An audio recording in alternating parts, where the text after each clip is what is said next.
บริษัท XVX อสังหาริมทรัพย์จำกัดผู้เดียวประกาศขายเงินวิลล่าสั้นเดียวหรือให้เซาด่วนบ้านหนองแห้วเมืองหาดไซฟองนครหลวงเวียงจันทน์เริ่มจากถนนท่าเรือ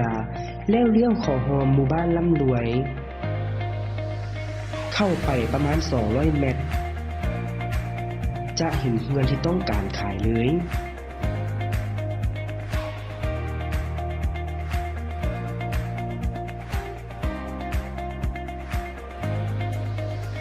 รูปลักษณะของเฮือนเป็นเฮือนวิลล่าสั้นเดี่ยว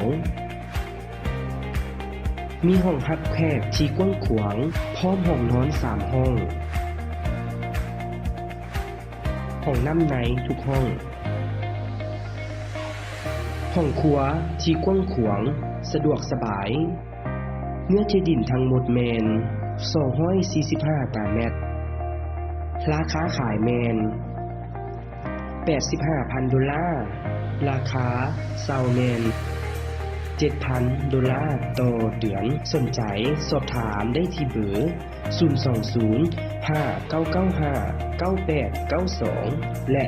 020-9655-2955 สามารถติดตามพวกเราได้ที่เว็บไซต์ www.xvxlao.com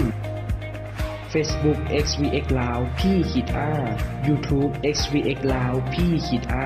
อีเมล info@xvxlao.com ขอขอบใจ